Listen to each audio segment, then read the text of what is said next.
Salam, hər birinizə xoş gördük. Hüceyrənin biokimyası, hüceyrənin qeyri-üzvü və üzvü tərkibi, biopolimerlər mövzusu üzrə testimizə qaldığımız yerdən davam edirik. 114-cü testə baxaq. DNT molekulunda guaninli nukleotidlərin sayı timinli nukleotidlərin sayının 4 dəfə çoxdur. Yəni, nə demək istəyir? Burada guanin bərabərdir 4 timinə. Nukleotidlərin sayının cəmi isə 30.000 molekuldur. 30.000 olan molekulda adenin və timinlərin payına cəmi neçə ortofosfat turşusu qalığı düşər. Yəni deyir ki, adeninlə timinə aid olan ortofosfat turşusu qalığı, yəni fosforun miqdarını tapmalıyıq. İndi gəlin biz yazaq ki, ümumi nukleotid sayımız necə idi? Belə yazacağım ki, adenin, üstəgələk timin, üstəgələk guanin, üstəgələk üstazin.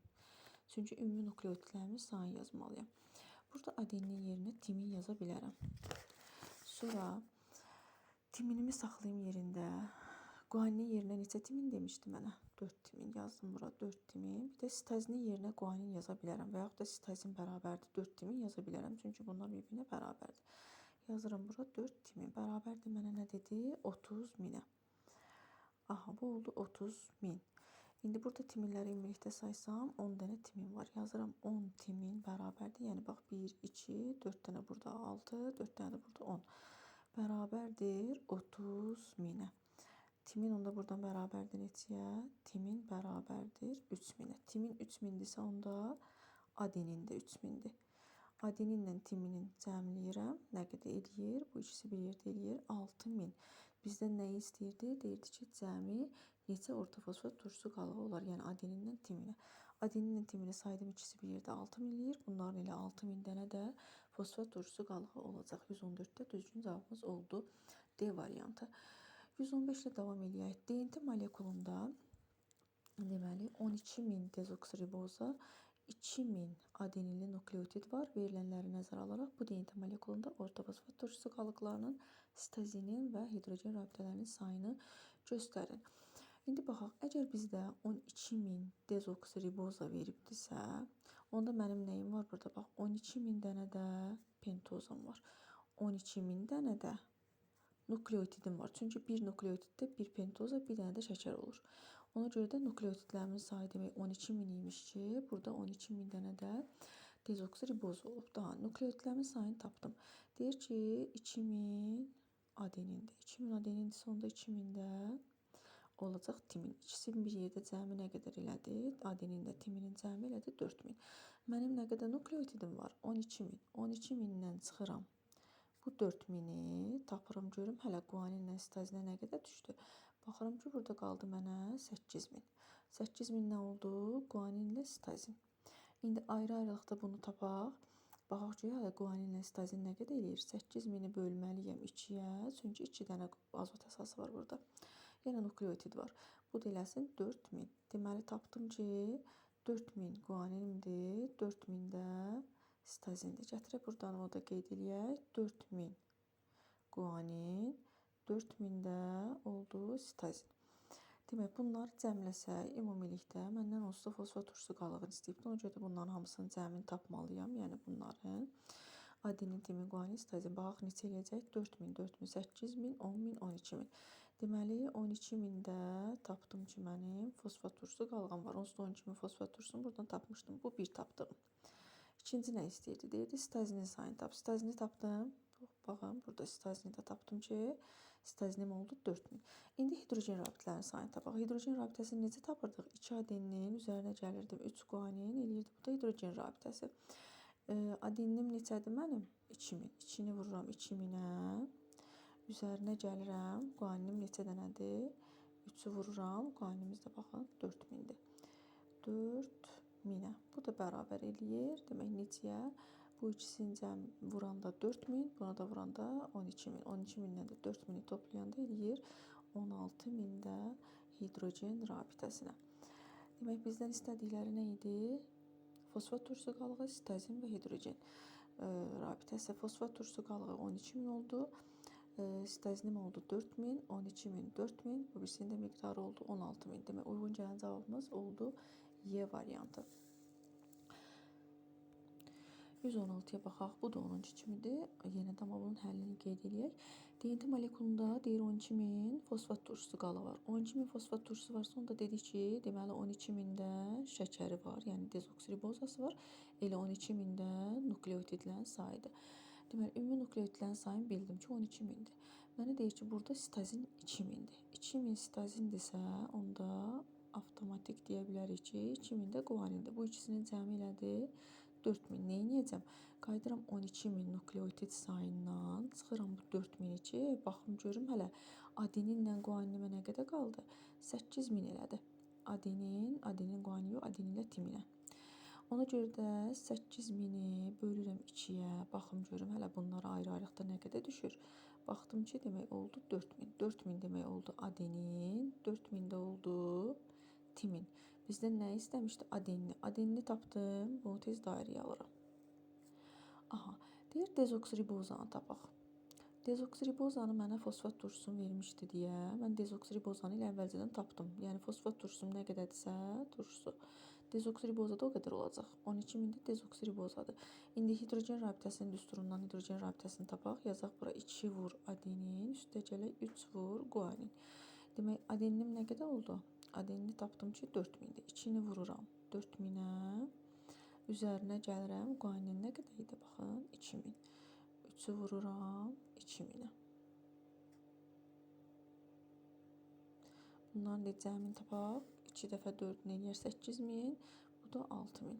8.000-lə 6.000 toplayanda bu da eləyər 14.000 hidrogen rabitəsi. Demək, məndən istədiklərini tapdım. Birinci dezoksiribozanı istəmişdi, 12.000 tapdıq. İkinci adenin istəmişdi, 12.000, adenin 4.000, bu da 4.000-dir. Hidrojen rabitəsini tapdım, 14.000. Demək, uyğun gələn cavabımız hansı oldu? D variantı oldu. Sonra 117 ilə davam eləyək. Deyir ki, virusun müdafiə pərdəsini hərəsi 120 amin turşu qalığından ibarət olan 100 zolal molekulu təşkil edir. Bu zolalların orta nisbi molekul kütlələrinin cəmi nə qədərdir? Diqqətlə oxusaz başa düşəsiniz ki, deyir ki, hər zülal 120 amin turşudan ibarətdir. Ona görə yazıram ki, bir zülal 120 amin turşudan ibarətdirsə, mənə nə qədər zülal veribdir? Onda 100 zülalda nə qədər amin turşu olar? X qədər olar. X bərabər oldu buradan 12.000 amin turşuya. Bir də belə bir düsturumuz var idi ki, yəni zülal molekulunun kütləsini tapmaq üçün ümumi amin turşuların sayını vururdum onların kütlələrinə, yəni 110-a. Məndə də amin turşu nə qədər idi? 12.000 idi. 12.000-i vururam 110-a. Bu da bərabər eləyir 1.320.000. Düzgün gələn cavabımız da olur burada D variantı. Sonra nə deyir? Deyir ki, X sayda nukleotiddən ibarət DNT molekulunda hidrogen rabitələrinin sayın. Hidrogen rabitələrinin sayını baxın, guanin sitazindən verdiyinə görə bir dənə düsturundan istifadə edəcəm. O da bu. Nukleotidlərin sayını üstəcək guanin və yaxud da sitazin. Yəni, bax, hidrogen rabitəsi bərabər nukleotidlərin sayı üstəcək sitazin ola bilər. Nukleotidlərin sayı üstəcək guanin ola bilər. İndi burada da elə biz düsturumuzu yazan kimi baxırıq ki, buna uyğun gələn cavab var onsuz da. Yəni, nukleotidlərin sayını burada nə ilə göstərib? X ilə. O görə yazıram X üstə gələk guanin. O da uyğun gəlir, deməli, D variantına. 119-a baxaq. Deyir ki, DNT molekulunun içləşməsi zamanı bir zəncirdə, deməli, bir zəncirdə olan suyun miqdarı 26 molekulmuş. Bir zəncirdə olan suyun miqdarını necə tapırdıq? Ençaq bir düsturu ilə. Bu 26 imiş. Sonda bir zəncirdə nukleotid sayı neçə imiş? 27. Mən indi 2 zəncirdə bir yerdə nukleotid sayını tapmaq üçün nə etməliyəm? Bu 27-ni vurmalıyam 2-yə. Baxdım ki, ümumi nukleotid sayım nə qədər oldu? 54 dənə nukleotidim var. İndi ikinci zəncirdə, yəni molekulda, daha doğrusu qısacası belə yazaq, molekulda ayrılan suyun miqdarını tapmaq üçün ençaq 2 düsturundan istifadə edir. Yəni ümumi nukleotiddən 2 molekul su ayrılırdı. Yazıram buradan 54 çıxaq 2, bu da bərabər eləyir 52. Deməli 54 dənə nukleotid, 52 molekul su. İndi bizdən suyu birinci istədiyinə görə 52 su, 54 dənə də nukleotid olur. Bu da olur A variantı. Sonra 120'yə baxaq, nə deyir? Deyir, bir molunun tam parçalanması zamanı daha çox enerji ayrılır. Baxın, metianin amin turşudur, glikoza karbohidratların monomeridir, yağ turşusu lipidlər parçalanır yağ turşusuna, nukleotid nuklein turşularının monomeridir. Amma bir dənə polimer formada olan burada insulindir. Deməli, insulin parçalananda da elə çoxlu enerji ayrılacaq. Keçək bu birisi tərəfə. Deyir ki, deməli, hidrogen rabitələrinin sayı bir teldəki sitazin və bir teldəki guaninin sayı, bir də ümumi nukleotidlərin sayını veriblər. Molekuldur, amma mənə bir teldə, yəni bir zəncirdə olanları verir. Ona görə də mən nə edirəm? Bax, birinci zəncirdə mənə deyir nə var? 110 dənə sitazin, 90 dənə də guanin var. Hidrogen rabitəsini tapmaq üçün biz molekulda, yəni ümumi nukleotid sayından tapırdıq. Ona görə mən bunun ikinci zəncirində yazıram. İkinci zəncirdə nə olacaq? Sitazinin qabağında guanin durur deyə yazacağam 110 dənə guanin. 90 guanin varıdsa, burada yazacağam ki, 90 sitazin var. Deməli, hidrogen rabitəsini tapmaq üçün hansı düsturdan istifadə edirdik? Nukleotidlərin sayının üzərinə gəlirdik guanin. İndi buradan da mənim nukleotidlərimin sayı nə qədərdir verib? Baxın, 800 üstə gələk guaninimizin sayı nə qədər oldu? Baxın, 90 guanin buradadır. 110 guanin də bu ikinci zəncirdədir. Yəni molekuldakıların sayını tapıram. 90 ilə 110-u toplayanda eləyir 200. Ümumi nukleotidlərin sayının üzərinə gəlirəm. Guanin nukleotidlərin sayını tapıram ki, burada nə qədər hidrogen rabitəsi var. Bu da eləyir, deməli, 1000 Y variantı. 122-yə baxaq. Deməli, K, Y, Z və K-nı, X, Y, Z və K-nı müxtəlif növ nukleotidlər olduğuna qəbul edərək sxemə əsasən doğru olanları müəyyən edin. Sxemdə erintini göstəribdir, yəni erintiyə aid olan doğru fikirlər deyəcək. K adenin nukleotidi ola bilər. K-ya plus qoyubdur deyə, deməli, K doğrudan da adenin nukleotidi ola bilər. Erintinin tərkibində var. Sonra nə deyir? Deyir, X-in tərkibinə riboza daxil deyil. Bax, bu səhv fikirdir. Niyə? Erintidir. Üstəcələk qoyubsa, demək, bunda riboza var. Demək, 2 səhvdir. Ona görə 2 olan cavabları çıxdaş elədim. B ilə C getdi. Demək, qaldı mənə bir dənə bu. Birinci də düz olduğuna görə mən D variantında çıxdaş elədim. Mənə qaldı geriyə 1 və 2. Yəni, A ilə Y qaldı daha doğrusu. İndi 3-ə baxaq. Z-in tərkibinə ortofosfat turşusu qalığı daxildir. Bəli, düz deyir. Bütün nukleotidlərin ortofosfat turşusu qalığı var. 1, 3, düzdür. İndi keçək 4-ə. Y sitazin nukleotidi ola bilər. Xeyr, sitazin ola bilməz. Çünki sitazin olsaydı bu plus olmalıydı. Çünki erintinin tərkibində də sitazin var. Sonra keçək 5-ə. Y-in tərkibinə dezoksiriboza daxildir. Bizə erinti haqqında olan məlumatı istədiyinə görə mən Y haqqında məlumatı götürə bilmirəm. Sonra nə deyir? Z timin nukleotidir. Burada nə deyir? Deyir, doğru olanlar. Hə, doğru olanları müəyyən edəcək. Düzdür. Bax, Z timin nukleotidir deyir, ha. Bu fikir səhvdir. Niyə? Z-ə üstəcələk qoyub erintinin tərkibində timin yoxdur. Amma 5-də nə deyir? Deyir, Y-in tərkibinə dezoksiriboza daxildir. Y-ə minus qoyubdursa, onda demək ki, Y DNT-yə aid olan hansısa bir nukleotiddir. Ona görə də onun da tərkibində həmişə şəkər pentozu olaraq dezoksiribozası olur. Deməli, 122-də uyğun gələn cavabımız oldu 1, 3, bir də 5-ci oldu Y variantı. 123-ə baxaq, nə deyir? Deyir ki, sxemdə X, Y, Z və K-nın müxtəlif növ nukleotidlər olduğunu qəbul edərək düzgün olmayan ifadələri müəyyən edin. Erintidir. Demək, ona aid olmayan fikirləri biz deməliyik. Nə deyir? Deyir ki, X adenin nukleotidi ola bilər. X adenin nukleotidi ola bilər. X-ə üstəcələk qoyubdur. Erintidə adenin var, düzdür. Deməli, 1 düzdür. Mənə olmayanları dediyinə görə bu 2 variantı çıxdım. Çünki 1 məndə düz idi. X-in tərkibinə riboza daxil deyil. X erintiyə üstəcələk qoyublar. Erintiyə daxildir. Onda tərkibində mütləq riboza olmalıydı. Ona görə də deməli 2 məndə səhv fikirdir. Deməli 2 səhv fikir olduğuna görə bax 1-ləri silmişdim. Burada da 2 yoxdur deyə bunu da sildim. Mənə nə qaldı? B və Y cavabları. Demək 3-cüyə baxaq. Deyir, Z-in tərkibinə ortofosfat turşusu qalığı daxildir. Düz deyir, üstəcələk qoyub onsuz da. Sonra nə deyir? Deyir, Y-in tərkibinə ortofosfat turşusu qalığı daxildir. Y-in tərkibinə ortofosfat turşusu qalığı daxildir. Bu da düz fikirdir. Çünki Y ola bilər ki, DNT-yə aid olan olsun. Onda tərkibində ortofosfat turşusu qalığı ola bilər. Deməli, deyir, Y-in tərkibinə ortofosfat turşusu qalığı daxildir. Y-ə minus qoyubdur. Mən erinti haqqında məlumat verməliyəm. Ona görə də buradakı Y haqqında bir fikir götürə bilmədim. Yəni, ortofosfat turşusu qalığı bilmirəm. Daxildir, yoxsa yox, tam məlumat verilməyib ona görə. 5-də nə deyir? Deyir Y-in tərkibinə dezoksiriboza daxildir. Y-in tərkibinə deməli deyir ki, dezoksiriboza daxildir. Y-in yenə də nə olduğunu bilmirik. Çünki bizim üçün erintiyə aid olan səhv fikirlər deyibdir. Bu deyintiyə aiddir deyə o fikri götürmürük. Z timin nukleotididir. Baxın, Z-in üstünə bura gəlibdir. Z-də üstəcələk qoyubdur. Z erintiyə daxildir. Erintidə deməli timin yoxdur. Ona görə də bu da səhv cavabdır. Demək, düz dediyimiz hansı oldu? Yəni düzgün olmayanlar. Təbii ki, bu ikisi deyintiyə aiddir deyə onları götürmədik. Əvvəlcədən onu qeyd edeyim. Amma bizdə də erintiyə aid olmayan düzgün cavablar oldu hansı?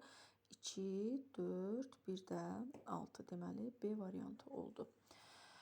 124-də baxaq. Deyir ki, X, Z, K və Y deyintinin bu dəfə də veribdir. X, Y, Z və K-nın müxtəlif növ nukleotidlər olduğunu qəbul edilərək düzgün ifadələri müəyyən edin. Buradan baxaq. Z urasil nukleotididir. Z-ə nə etmişdi? Z-ə üstəcələk qoymuşdu. Mənə də deyirdi üzrə nəyi tap? Düzgün ifadələri müəyyən et. Deməli, Z-ə yazıbdı urasil nukleotidi, amma biz baxırıq ki, baxın, belə tutum. Deməli, baxırsınız, Z-ə üstəcələk qoyubdur. Burada da deyir ki, Z urasil nukleotididir. Demək, bu nə idi? Z urasil nukleotididir deyir. Mənə də deyir, düzgün ifadələri müəyyən edin. Düzgün ifadələri dediyinə görə Z urasil deyil. Yəni, baxın, urasil deyir. Özdə burada da üstəcələk qoyub, çünki deyintiyə urasil daxildir. Bu səhv fikirdir. Demək, birlər olanları açıq-daş elədik. Qaldı B ilə Y getdi. Qaldı bu 3 variantımız. Deyir, X-in tərkibinə dezoksiriboza daxil deyil. X-anı X-ə üstəcələk qoyub, deyintidədirsə, demək, onda dezoksiriboza olmalıdır. Deməli, bu da səhv fikirdir. Mənə deyirdi, nəyi tapaq? Düzgün ifadəni tapmalıyıq. Səhv fikirdir. Y-in tərkibinə riboza daxildir. Y nə idi burada? Y-ə mənfi qoyub, deyintiyə aid olmayandır. Ona görə də bunu düzgün götürə bilərəm. Çünki deyintiyə aid deyilsə, erintiyə aiddir. Ona görə də minus qoyub ki, tərkibində riboza var, düzdür. Sonra nə deyir? Deyir ki, K sitazin nukleotidi ola bilər. Baxaq, K nədir? K-ya üstəcələk qoyubdur, deyintiyində bəli tərkibində sitazin olur. Ona görə də bunu da düzgün götürdük. 3, 4 hələ ki düzgün götürdüyümüz cavabımızdır. Baxaq 5-ə deyir, Y-in tərkibinə ortofosfat turşusu qalığı daxildir. Bir deyir, X-in tərkibinə ortofosfat turşusu qalığı daxildir. Baxaq. Y-in tərkibinə ortofosfat turşusu qalığı daxildir. X-in tərkibinə ortofosfat turşusu qalığı daxildir. Deməli, mən əsasən bu deyintidən söhbət getdiyinə görə deyintiyə aid olan düzgün fikri tapmalıyam. Bu minus qoyulduğuna görə demək, bu deyintiyə aid deyil. Amma X deyintiyə aid olduğuna görə mən demək, elə o X-in tərkibindəki ortofosfat turşusu qalığını götürəcəm. Düzgün, çünki olan deyintiyə aid odur. Burada da uyğun gəldi demək, hansı? 3, 4, 6, o da oldu C variantı.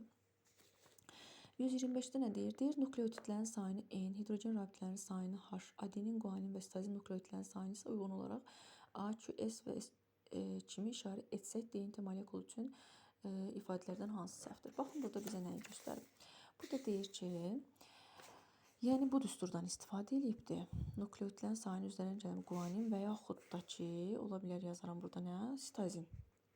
Buradan da indi məsələn nukleotidlərin sayını tapsam, neyin yerəm? Hidrogen rabitəsindən çıxaram ya guanini, ya da sitazinini.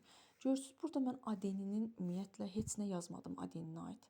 Deməli, burada səhv fikir hansı olacaq? Nukleotidlərin sayı bərabərdir, hidrogen rabitəsi üstəcələk adenin. Bu bizim üçün səhv fikirdir, çünki belə bir düsturumuz ümumiyyətlə yoxdur. 126 ilə davam edək. Deyinti molekulunda hidrogen rabitələrin sayını hidrogen bərabər nukleotidlərin sayı üstəcələk timin düsturu ilə hesablamaq mümkündürsə, deməli, əgər bu düstur, belə bir düstur varsa, deməli, burada olan bütün nukleotidlər bir-birinə bərabərdir. Bütün nukleotidlər də bir-birinə bərabər olduğuna görə hidrogen rabitələr, yəni 3 qat və 2 qat hidrogen rabitələrin sayı da bərabərdir. Ona görə də birbaşa düzgün cavab olaraq onu götürürəm ki, 3 qat hidrogen rabitlərinin sayı 2 qat hidrogen rabitlərinin sayına bərabərdir. Yəni, buradakı bütün nukleotidlər bir-birinə bərabərdir ki, mən belə bir düsturdan istifadə edirəm. Keçək 127-yə. 127-də nə deyir? Deyir ki, X hesablayın. Deyinti molekulunun bir hissəsində deməli, mənə deyir ki, ölçüsü, kütləsi böyük olan azot əsasların cəmi. Yəni, deyir ki, adeninlə guaninin cəmini tapmalıyam. X veribdir. Sonra da burada mənə deyir ki, sitazin azot əsaslarının sayının timin azotlu əsaslarının sayına nisbəti deməli 2-dir. Yəni, bu nə deməkdir? Bu deməkdir ki, sitazin bərabərdir 2 timinə. Bu da o deməkdir. Bir də nəyi verib mənə? Hidrogen rabitələrimin sayını verib ki, neçə verib? 4000. 4000 dənə də deyir ki, hidrogen rabitəsi var. Adenin və guaninin demək sayını tapmalıyam. Mən burada nə edəcəm? Deməli bizim düsturumuz var idi. Belə. Hidrogen rabitəsi bərabərdir. 2 vur adenin, üstəcələ 3 vur guanin. Mən burada adeninin yerinə timin yaza bilərəm. Yəni fərqi yoxdur. Onsuz da bunlar bir-birinə oxşuyur. Yazaram 2 timin üstəcələk 3 vuraq. Guaninin yerinə sitazin yazaram, elə deyil. İndi sitazin yazsam, sitazin nəyə bərabərdir? Sitazin bərabərdir 2 timinə. Bu da bərabərdir deyir neçəyə? 4000'ə. İndi buradan 2 timin üstəcələk 3 vur 2, yəni 6 timin. Bu eləyir 8 dənə timin bərabərdir 4000'ə. Timini buradan tapdım neçə? 500. Bax, timin 500'dürsə, onda bilirəm ki, adenin də o dəqiqə yazacağam ki, 500'dür. Bir də axı mənə demişdi ki, sitazin bərabərdir 2 timinə. Əgər sitazin 2 timindirsə, deməli guanin də 2 timindir. Ona görə də timini neçə tapmışam? 500. Qoyuram yerinə 2 vuraq 500. Bu da bərabər eləyir 1000. Mənə deyirdi nəyi tap? Adeninlə guaninin cəmin. Adenini neçə tapmışam? 500. Üzərinə gəlirəm. Guanini neçə tapdım? 1000. Bu da bərabər eləyir 1500'ə. Deməli, burada da düzgün cavabımız oldu nə? D variantı. 128'ə baxaq. Deyir, adenin və timin nukleotidləri haqqında doğru olan ifadəni müəyyən edin. Nukleotidlərin həm azot əsası, həm də karbohidratı fərqlidir. Xeyr, səhvdir bu. Çünki bunlar bir-birini tamamlayıcılar, oxşardılar. Molekul kütlələri ən böyük olan nukleotidlərdir. Ən böyük olan nukleotid adenindən guanindir, timin deyildi. DNT molekulunda bunların saylarının nisbəti 1'in 1'ə nisbətində olur. Bəli, deməli, adenin məsələn 5-dirsə, timin də 5'dir. Adenin 15-dirsə, timin də 15'dir. Ona görə də düzgün gələn cavabımız elə olur C variantı. 129'a baxaq. Deyir, aşağıdakı şəkildə zülal sintez edən ribosomlar göstərilmişdir. Yanlış ifadələri müəyyən edin. Baxaq. Demək deyir ki, mRNA-nin üzərində eyni anda müxtəlif növ zülallar sintez edən ribosomlar var. Baxın, eyni anda müxtəlif növ zülal sintezlənə bilməz. Çünki zülalın biri sintezlənib bitməlidir ki, başqa zülal sintezlənsin. Deməli, bu elə birinci cavabımız səhv cavabdır. Sonra deyir ki, bir ribosom eyni anda bir neçə eyni növ zülalı sintez edə bilər. Eyni anda ribosom bir neçə növ, eyni növ olsun, bir neçə eyni növ olsa da belə fərqi yoxdur. Yəni, eyni anda bir zülal sintezlənib qutarır, sonra başqası sintezlənir. Bu da ola bilməz. Sonra baxaq üçüncüyə. Deyir, müxtəlif ribosomlar eyni növ zülal molekul sintez edirlər. Düz deyir, hərəsi müxtəlif formada ola bilər. Amma bunlar birləşib bir növ zülalı sintezləyə bilərlər. Bu düzdür. Hazırda ribosomlarda sintez olunan bütün polipeptid zəncirlərinin kütlələri eynidir. Baxın, polipeptid zənciri bizə buradan veribdir. Burada polipeptid zəncir 4 dənə, burada 3 dənə, burada 2 dənə. Demək, bu da kütlələri eyni deyil. Polipeptid zəncirin miqdarı artsa, kütləsi də dəyişir. Bu da deməli səhvdir. Bizə indi səhv olan variantlar hansılar oldu? 1, 2, bir də 4 oldu. Demək, düzgün cavabımız oldu Y variantı. 130'da davam edək. Deyir ki, DNT molekulunun orta hissəsində 3 rabitə əmələ gətirən pentozaların cəmi N olarsa, bu hissədə nukleotidlərin cəmini hansı ifadələr müəyyən etmək olar? 3 qat rabitəni heç yazmıram. Yəni, 3 qat deyəndə 3 rabitə əmələ gətirən pentoza. 3 rabitə əmələ gətirən ümumiyyətlə bir dənə bunu qısa şəkildə belə deyək ki, tutalım bax, nukleotidlərin sayını yazdım. Bundan hər birinin nəyi var? Hər birinin pentozası var. Hər birinin də fosfat turşusu var. Elə deyil. Baxın, görün, burada pentozanın sayı nəyin sayına bərabərdir? Fosfat turşusunun. Sonra nəyin sayına bərabərdir? Nukleotidlərin ümumi sayına. Deməli, pentozam N-dirsə, mənim onda nukleotidimin də sayı ilə avtomatik birbaşa deyərəm ki, N-dir. Bunu hesablamağıma gərək qalmaz. Burada da demək düzgün cavabımız oldu C variantı. 131 nə idi? Nukleotidlər hansı hissələr vasitəsilə? Bilirsiniz ki, bir nukleotidin şəkəri ilə, pentozası ilə digərinin fosfat turşusu birləşirdi ki, burada da 2, 3 düzgün cavabdır. Nəqliyyat funksiyasını yerinə yetirən zülalları müəyyən edin. Nəqliyyat, yəni daşıyıcı funksiyaydı. Burada bilirsiniz ki, hemoqlobin qanda oksigen daşıyır. Bir də burada hemosiyanindir. Hemosiyanin də məsələn mollyusklarda olurdu. Onlar da deməli daşıyıcı funksiya yerinə yetirirdi. 2 və 4 burada düzgün cavabımız olacaq. Sonra keçək demək 133'ə. 133'də nə deyir? Deyir ki, mətndə buraxılmış sözlərin ardıcıllığını müəyyən edin. Nüvə ilə yanaşı plastid kimi hüceyrə orqanoidlərində DNT var. Demək, plastiddən başqa harda var? Mitoxondriyada. Deməli, 3'ümüz var. Yazdıq bura 3. DNT molekulu spiral halında burulmuş 2 polinukleotid zəncirdən ibarətdir. 6. Sonra onun hər bir monomeri azotlu əsas, ortofosfat turşusu qalığı, bir də şəkəri bunu nə adlanırdı? Dezoksiriboza adlanırdı. Demək, düzgün gələn cavabımız burada nə oldu? 3, 6, bir də 8 oldu. 134-ə baxaq. Mətndə buraxılmış sözlərin ardıcıllığını müəyyən edin. Erinti molekulu, erinti bilirsiniz ki, bir polinukleotid zəncirdən ibarətdir, yəni 2. Sonra deyir ki, onun hər bir monomeri azotlu əsasdan, ortofosfat turşusu. Bunda şəkər nə adlanırdı? Pentozası, riboza adlanırdı. Ona görə 2, sonra yazıram 5. Deməli, azotlu əsasına erinti molekulunda rast gəlinmir.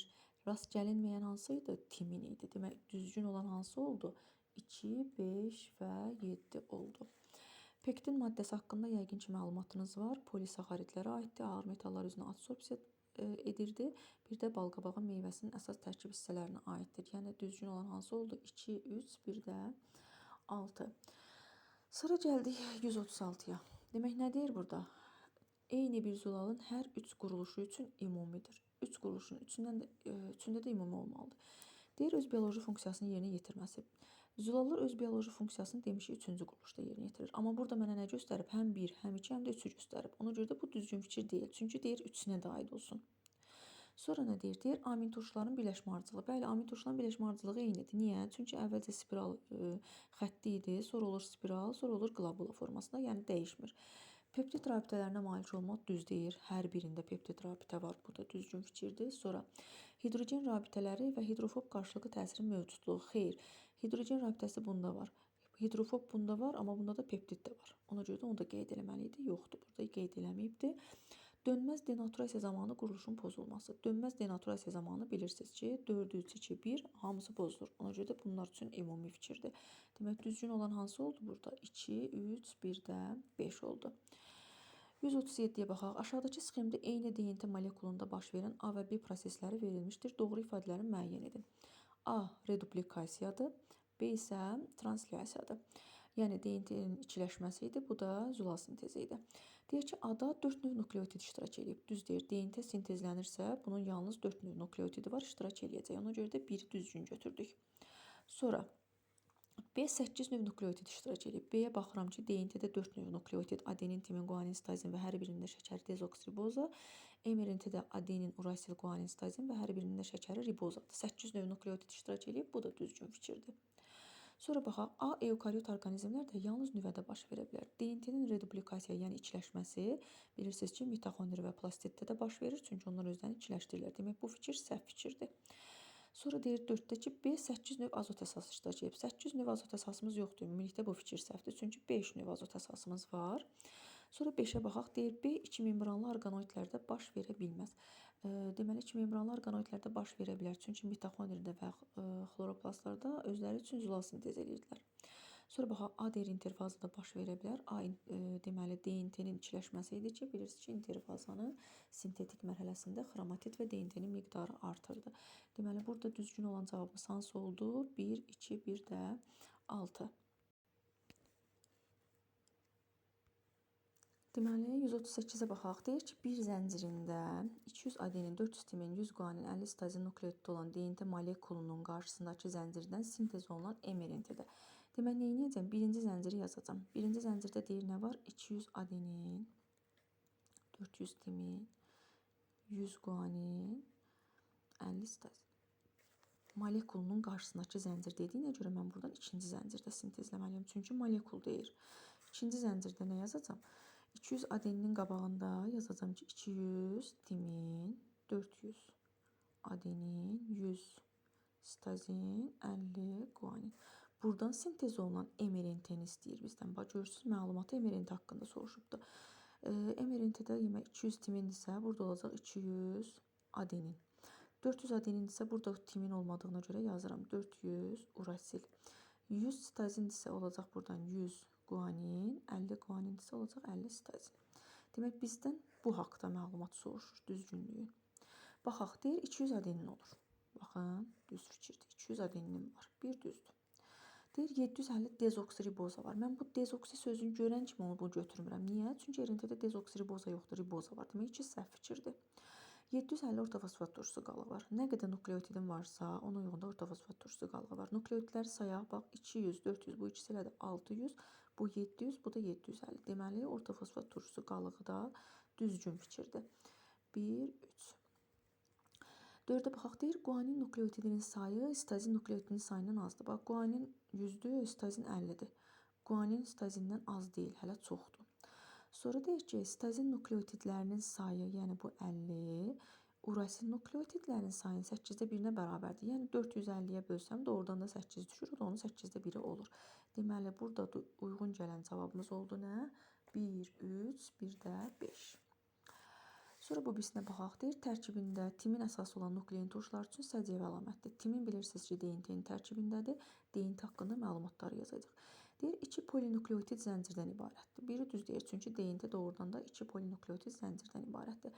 Amin turşuları zola sintez olunan yerə